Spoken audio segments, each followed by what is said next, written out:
4, 3, 2, 1.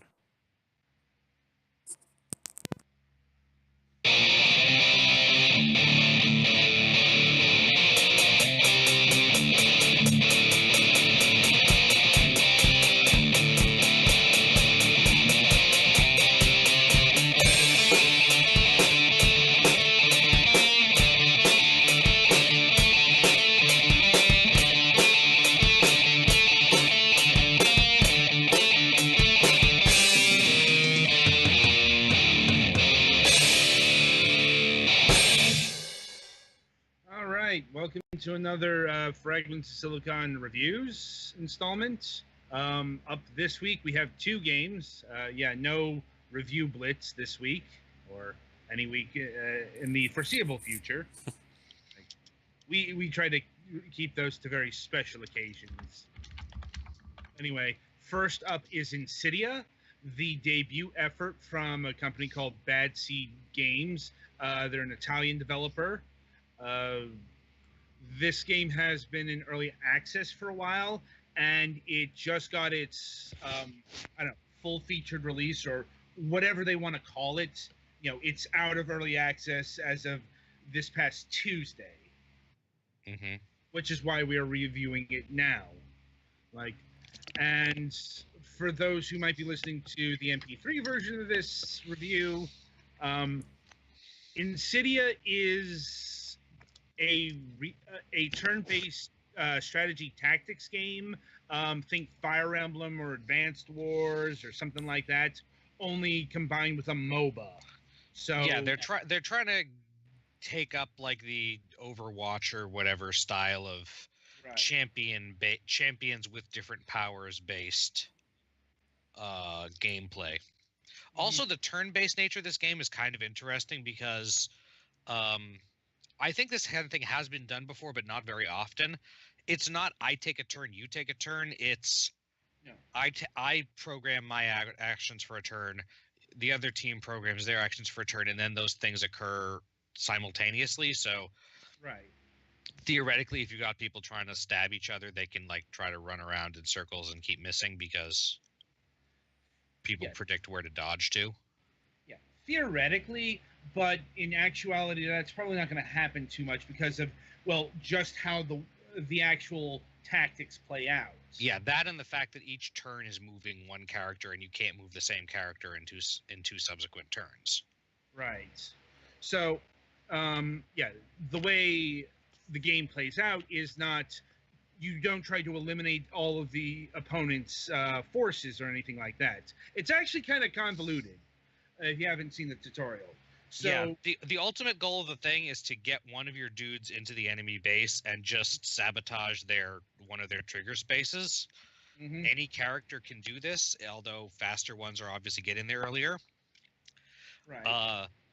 There's only the one map, and it's kind of small compared to what I was expecting. But like in the center of the map, there's a cannon thing, and whoever dominates the cannon for 3 turns, that is, has one of your guys on it while there's not an enemy on it, it fires at the enemy base and blows a hole in their thing that you can get in through. But also, when you respawn a character after they die, your base takes damage. So in the one match that in one of the non-tutorial matches that I played, I never actually played against another person, but the end of the game was just we focused a lot on eliminating each other's characters, and the base doors just got blown open, and I snuck in before they did. Just because from respawning so much. Yeah, that is a viable way of winning, but not the preferred way. Right. Certainly not the way the game teaches you, because it's all about getting to that center cross. Yeah, well, it depends on how good both teams are at, either making sure that your people are in the space or making sure the other people aren't. And there are various classes. There's your tank. There's your sniper character, who can keep watch over like the plus sign That's actually a fairly standard tactic from what I saw, both from the computer and I actually did some PvP. Mm-hmm. Yeah, I'm not good at PvP, so... Yeah, I didn't say I was good at it. I just tried it until I got bored or I was losing, and then I quit. There doesn't seem to be this game's definition of tank is interesting. There is currently only one tank character, and he cannot deal damage. What he can do is make himself and nearby people invincible but unable to move, and pull people and make them unable to move. Well, Gunther he's going to be like the guy you're going to send to the center squares because of his powers. Not just the Earth Shield, but the Tractor Beam, or whatever they call it. Yeah, he's good at making so he can't be knocked off the center, and can also pull people off the center. Yeah. And right now, there is a total of 10 characters. Yeah, they just released the... What? Yeah. Hang on. They just released the 10th character. Yeah. And I believe that's part of the Wastelander pack. Mm-hmm. So this is a free-to-play game, and its content is kind of based around its characters. Yeah, normally you start with like 4 characters. The Wastelander pack gives you like 6 more characters. Well, the Wastelanders pack gives you 5 characters. See, if you haven't bought the Primal Defender is a skin. Yeah. If you haven't purchased any of the content, they'll rotate in the heroes in and out. It's like what's available this week won't be what's available next week, and that's a very League of Legends move. Mm-hmm. Only this game doesn't really have the cast of League of Legends yet. Right? Yeah, it might eventually be worthwhile, but currently there's only 10 people. Yeah. So, and I suppose an information gap on our part is we don't exactly know what their character roadmap is. Like, I don't know if they're going to when they are going to release any more characters, how frequent, anything like that.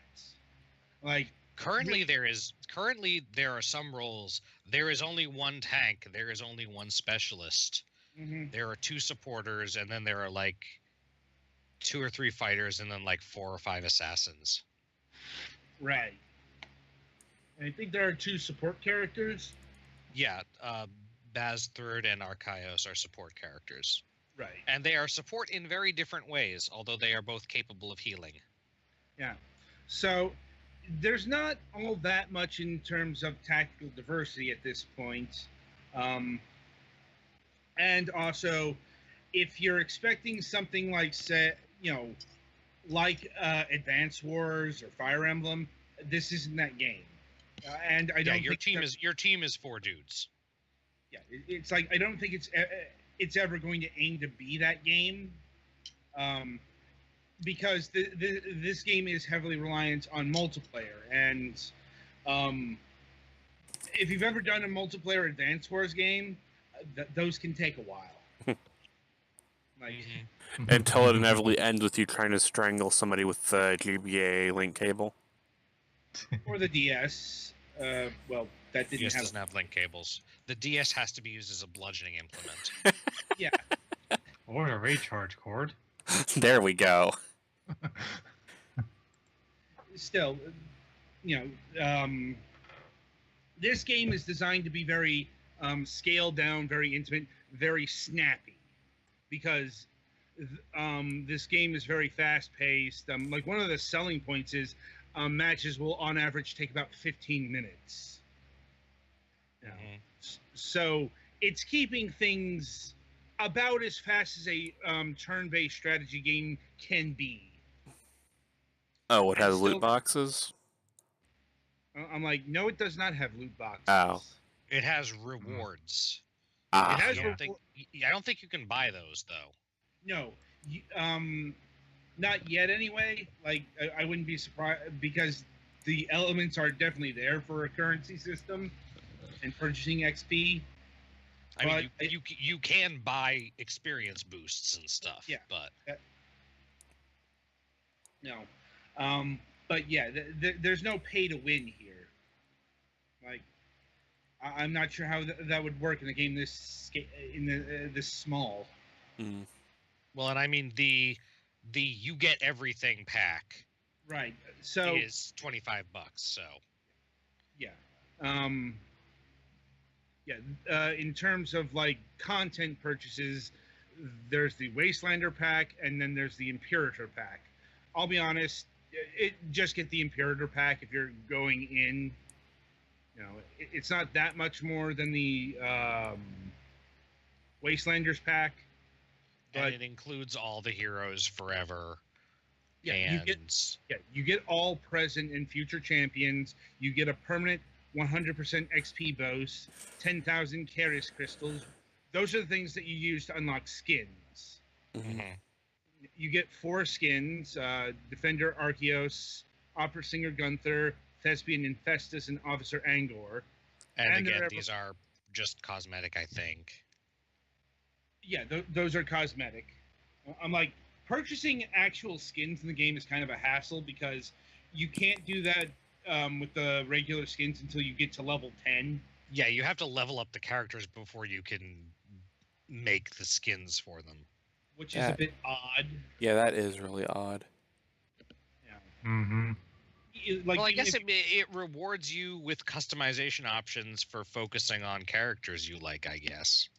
I suppose. I mean, yeah, and there are daily quests, like, there's one for, like, destroying the enemy after turn 10 or something like that. Mm-hmm. Those are for extra XP. There are achievements for doing basic stuff and doing advanced stuff. You know, all that stuff. I suppose this game's greatest weakness is its lack of content right now. I mean, like I said, I'm not expecting this game to ever look like a grand SRPG or anything, but it only has one map, for example. And it only has... that's because it's trying to be MOBA-ish. And most MOBAs seem to be really satisfied with the one map thing. Right. I'm just... But yeah, that threw me too, because I'm used to strategy games that, like, the idea is to work your characters through, like, different scenarios, whereas this is... Yeah. Because it's so multiplayer focused, it's like they don't have you play basketball in significantly different stadiums. Right. Well, not only different maps, but there are no other different objective types. It's just the one. Mm-hmm. You know, and I won't lie that it does get old quicker than it should, because you know, and there's no real incentive to, like, you can play against the computer, but the way it's framed here, it's practice mode. You know, you play the single player, quote unquote, to get ready for multiplayer. This game is all about PvP. And if that doesn't float your boat, just don't enter, because, at least at this point, because that's the focus of this game. And playing with friends, I don't know. I don't think anyone here actually tried the multiplayer, or we didn't try the multiplayer against each other, because there wasn't really an option to do that. There seems to be one now, but we're not. Yeah. I think that was something that got added to post-release, post exiting of early access, and I don't think anyone of us noticed. But we didn't really need to play this game against each other to get a grip on it.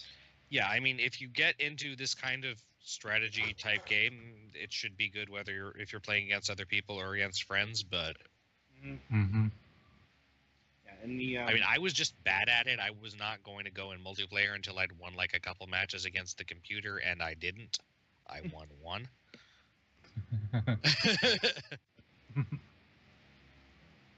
That's on you. No, I'm not. I never claimed to be good at this. I do think there's at least good variety, even though there are only 10 characters. Right. Each character can only do a couple things, but the way they do their things is different. Like the two or the assassin characters are all pretty different. Because you got the gun assassin. Assassin is basically a more mobile and damagey like a fighter, but very weak, very not healthy. Like they can't take many hits. So one of the assassins is a gun person who basically can only fire actively in their ult, but they reactively fire to anyone who gets close, and they have a reload. There is the rifle assassin who has Overwatch, like not the game, the actual terminology, and for a longer area and can pin people in place. And then there's a sword assassin who like summons spirits, and then his attacks do more damage based on how many he summoned, and he can like teleport next to someone. So Yeah. And the entire game is rendered in a very cartoony style. Once again, really going for that League of Legends aesthetic. You know, like, not sure it's going to pull anyone away from League of Legends. Well, it's a different kind of game. True. And yeah, I will say this: it'll be easier to get into than League of Legends, and because it's only you on your side, you won't get like cursed out for like making suboptimal character purchases or character build purchases. Very true. Very true. So there is also this social media element to this game. Hang on. They have Yeah. Well, it's more a they Discord partner. server, and they also have a link to a thing called Face It. Yeah, that's the thing. Face it. Like this is apparently like this game has a partnership with this service called Face It. I'll admit, I've never heard of this thing before this game. I couldn't tell you how well the Face It stuff works with Insidia because we do not broadcast this program on Face It.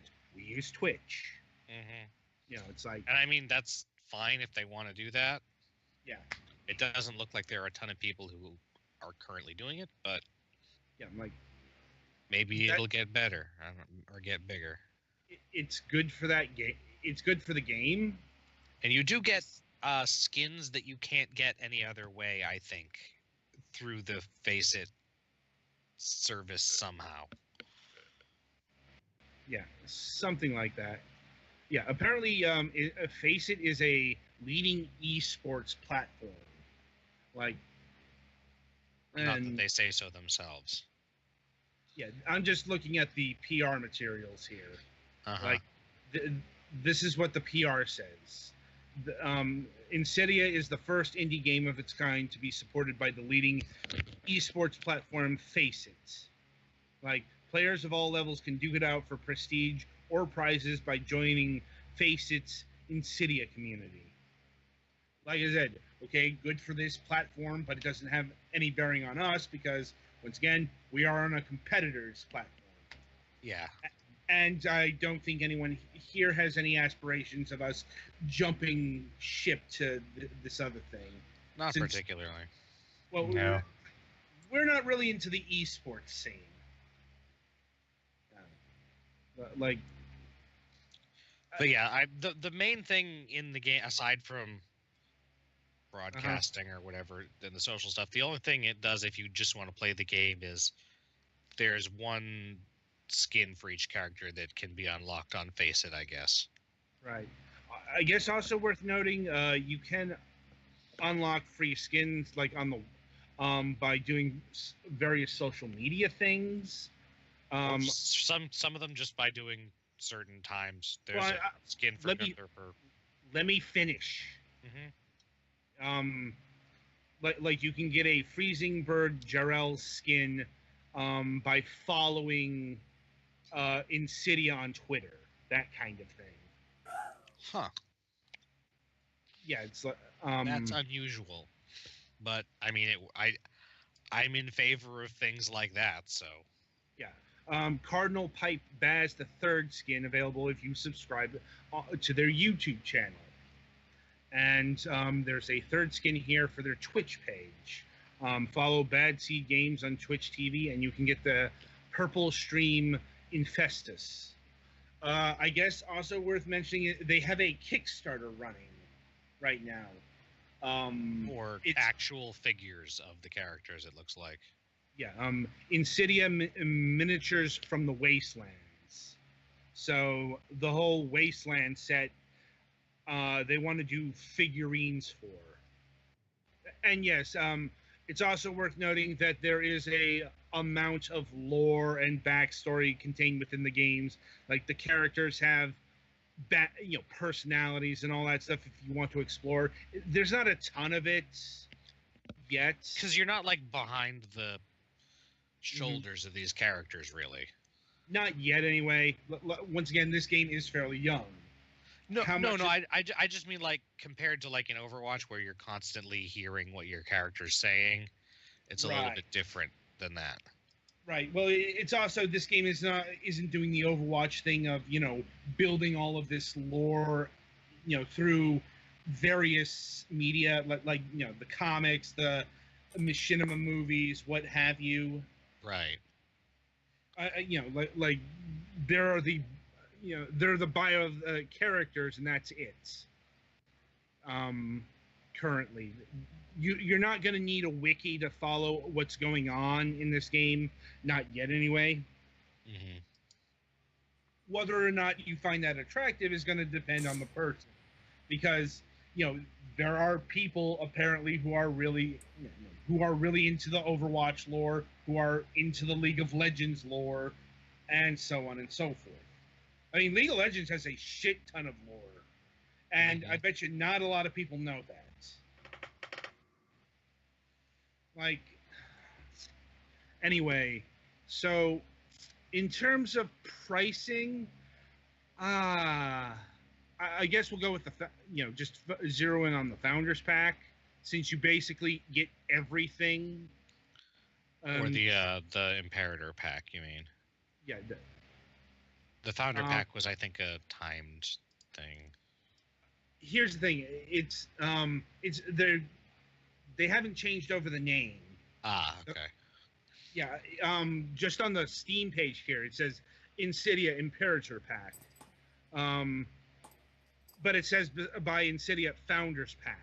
So I guess they even if they did change the name, it's still the same thing. Mm-hmm. So, if you buy the Imperator Pack, that's going to run you $25, which is a pretty significant commitment. But it's also pretty reasonable if this game continues producing content for a long time. Yeah, it's like it's a good buy-in package, and you're not being nickeled and dimed. Like you're not being offered all the characters and all the skins for $3.99 or something like that, and then if you added it all up, it ends up to being like $100. There are plenty of games like that, by the way. Mm-hmm.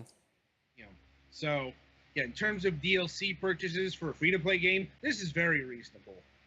It's just you kind of have to like the game's premise and what it's doing before I'd recommend buying into that.